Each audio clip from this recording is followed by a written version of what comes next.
Hi there, it's Thomas George, and I wanted to make this video to talk about what you need to do if you want to start producing music. So first of all, I recommend getting a DAW or digital audio workstation. There are many different ones to choose from, and I recently made a video about different things to look for when choosing a DAW. If you're interested in that, then check out the link in the description below, where I linked to that video if you want to watch that to learn about this in more detail. But I just recommend getting a pro level DAW. There are many different ones off the top of my head: Logic Pro, Ableton Live, FL Studio, Studio One, Pro Tools, Cubase, Reason. They're all pro level, they're all great, but I do recommend learning how to use it properly. If you can learn your DAW efficiently, you can make music a lot easier, and there will be a lot of different things in there as well that can make your music sound better. So I recommend geeking out, I recommend reading the manual, watching videos and studying about how to use your DAW, as this really will help you produce music better.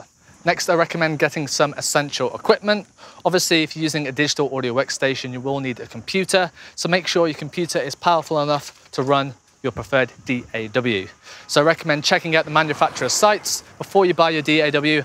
Make sure your computer is powerful enough to run this digital audio workstation. Some other essential pieces of equipment could be a MIDI controller, such as a MIDI keyboard, a pair of headphones. You could also consider getting an audio interface, and also some speakers or monitors, and also a microphone if you want to record audio.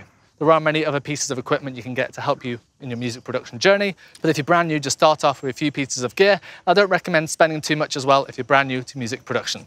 Next is music theory. So if you want to compose and produce music, learning some music theory can really help you out. So I do recommend starting with the basics, learn about major and minor scales, learn about the different chords, and also learn about how to write melodies, and this can really help you out when you're writing music. Next, I recommend learning about sound design and synthesis. So if you can learn how to use your synth properly, then this can really help you make some unique sounds.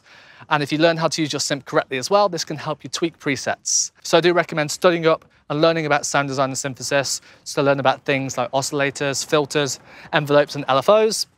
And this can help you make your sounds more unique inside your synthesizer. Next, I recommend having a good sample library, so a good selection of sounds that you can use in your productions. I also recommend having some good soft synthesizers and third-party plugins. A lot of pro-level DAWs will have a good selection of sounds and also instruments and effects, but there are some third-party ones as well that can be useful. For example, Splice can be a good place to find sounds and also presets. And there are some great third-party instruments such as Serum and Massive. And there are also some great third-party plugins from companies such as Waves and also Slate. As I said, a lot of these pro-level DAWs will have some stock ones that are great, but it can be a good idea to use some third-party ones as well. Next, I recommend learning about mixing and mastering. So if you want your songs to sound professional, then they will need to be mixed. So I do recommend learning about some mixing processes, such as EQ, compression, and reverb, and studying up and making sure you know how to mix to make your music sound pro. And if you want to release your music, it will need to be mastered. So you could send your mix to a mastering engineer and get them to do it, but I do think it's a good idea to learn how to master yourself and learn the process of mastering. Next is practice. Like any skill, you will need to practice to get better at it. You may not be great at first, but through practice, trial and error, and also studying up at music production, hopefully your production should get better over time. Next is collaboration. So I do think it's important to collaborate to improve at music production. So if you can collaborate with another producer, then you can learn their workflow. You can also learn some tricks and tips that they use when producing music. And also if there's more than one person producing a song, it will sound different than if you're just doing it yourself. So I do recommend collaborating, as this can help you rapidly improve at music production. Next is community. So there are many different communities about music production that can help you learn and improve, such as Facebook groups and forums. So in these groups, you can ask questions and you can also answer questions to help you improve at music production.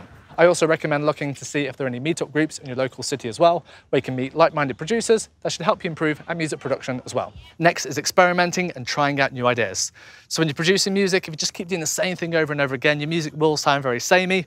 But if you experiment and try new things out, then your music hopefully should sound different and a bit more unique and should make you stand out from the crowd. Next is asking for feedback. So I recommend sending your songs to your friends, family, and other producers that you know, and ask them for constructive feedback. So hopefully their constructive feedback can help you improve a music production as well. So if you want to produce music, there are lots of different things to consider, but try not to get overwhelmed. Just do a few things at a time and try and enjoy the process and try and have fun when producing music. Okay, so I hope you found this video useful. If you liked it, give it a like. If you're new to this channel, consider subscribing, and I'll hopefully see you in the next one.